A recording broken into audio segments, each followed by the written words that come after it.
మీకు చాలా చాలా థ్యాంక్స్. ఎందుకంటే ఇందాక టీజర్ వేసినప్పుడు మీరే ఫస్ట్ ఆడియన్స్.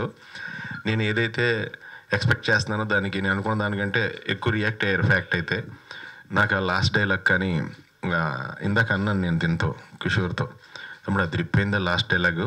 తన దగ్గర చాలా వెటకారం ఉంటుందండి. తన దగ్గర ఉన్న జెన్యూనిటీ సినిమాలు పెడతాడు తప్ప ఎటకారం పెట్టాడు. ఇక నుంచి ఆ ఎటకారం ప్రతి డైలాగ్లో కనపడాలని నేను రిక్వెస్ట్ చేసుకున్నాను. ఇప్పుడే నేను మంచి క్యారెక్టర్ కోసం ఎదురు చూస్తున్న టైంలో నాకు చాలా మంచి క్యారెక్టర్ ఇచ్చి, అంటే నేను భీమవరాన్ని చదువుకునేటప్పుడు మేమందరం ఎప్పుడన్నా వైన్ షాప్కి వెళ్ళి కూర్చొని ఉంటే, బార్కి వెళ్ళి కూర్చొని ఉంటే, అందరూ నలుగురు మాట్లాడుకునేటప్పుడు ఎలా నేను బిహేవ్ చేసేవాడినో నాకు అలా బిహేవ్ చేసే క్యారెక్టర్ ఇచ్చాడు తను.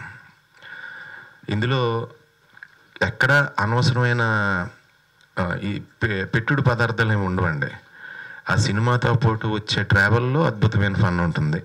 అలాగే ఈ కథని నమ్మి నవీన్ గారు, రవి గారు, మోహన్ గారు వీళ్ళు మైత్రి సంస్థలో దీన్ని యాక్సెప్ట్ చేసి సాయికి ఒక మంచి డిఫరెంట్ సినిమా వచ్చి ఇలా చేస్తున్నందుకు చాలా థ్యాంక్స్ అండి. అలాగే నాకు చాలా ఇష్టం సాయితో. నేను అనేవాడిని అప్పట్లో సాయిని చూసినప్పుడు ఫస్ట్లో, నేను డైరెక్షన్ చేస్తాను తమ్ముడు నీ గురించి అంత ఇష్టం నాకు.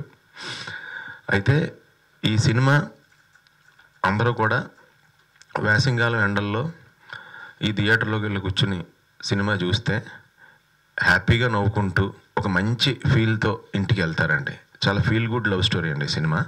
చాలా కొత్త కథ. సో ఇలాంటి కథలను ప్రోత్సహిస్తున్నారు కాబట్టి ఎవరికైనా కొత్త కథ ఐడియా వస్తే ఇమీడియట్గా మైత్రి మూవీస్ ఆఫీస్కి వెళ్ళిపోవచ్చండి. వాళ్ళు ఇమీడియట్గా తీసేస్తారు. అందరికీ చాలా చాలా థ్యాంక్స్ అండి. All the best. Wishing you all success. Thank you so much. నేను చిత్తలహరి వచ్చే టైంలో యాక్చువల్గా శుక్రవారం వచ్చేటప్పుడు ముందు పొద్దున స్కూల్ అంటే మార్నింగ్ షోకి వెళ్ళిపోయాడు అండి. మధ్యాహ్నం స్కూల్ అంటే మ్యాట్నింగ్కి వెళ్ళిపోయాడిని. సాయంత్రం ప్రైవేట్ ఉండేదండి. ప్రైవేట్కి ఇంగ్లీష్ సినిమాలు చూసేస్తూ ఉండేవాళ్ళం. ప్రైవేట్ 1 అవరే ఉంటుంది కాబట్టి ట్యూషన్కి. మా మాస్టర్ శుక్రవారం వచ్చిందంటే సునీల్ గారు వస్తాడు, ఎక్కడికి తప్పించుకోలేడు అని ఆయన కాన్ఫిడెన్స్. ఎందుకంటే వాళ్ళ ఇంట్లోనే టీవీ ఉంది. అప్పుడు మా ఇంట్లో టీవీ లేదు. చిత్తలహరి ప్రోగ్రాం శుక్రవారం వచ్చేదండి. పొద్దున్న పసివాడి ప్రాణంలో, కాశ్మీర్ లోయలో, కన్యాకుమారిలో ఆ సాంగ్స్ అవన్నీ చూసేసి నైట్ మళ్ళీ వెళ్ళి ఆ చిత్తలహరిలో వస్తుంది సాంగ్. అది చూడటానికి వెళ్ళి ఉండండి. అందరూ నన్ను చూస్తారని, మా మాస్టర్ మళ్ళీ చూస్తే కంటిన్యూషన్ మళ్ళీ ట్యూషన్ పెట్టేస్తారని ఆయన మంచం కింద దాక్కుని అందరూ చూస్తుంటే చూసేవాడిని.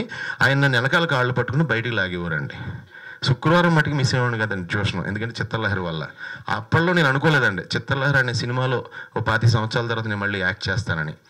చాలా సంతోషంగా ఉందండి. Thank you so much. Thank you. ఫాస్ట్గా ఫిక్స్ చేయి. ఇదా టెల్ మీ.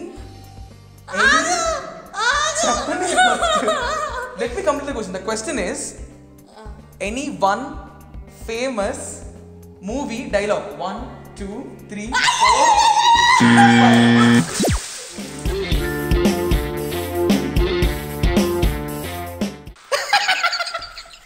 అప్పుడు కొడితే దిమ్మదిరి మైండ్ బ్లాక్ అవుతుందో వాడే ఏదో ఒకటి చెప్పేయాలి. It's too late, so I'm really sorry. నిజంగా ఏ ట్రైన్ అన్న తెచ్చావా?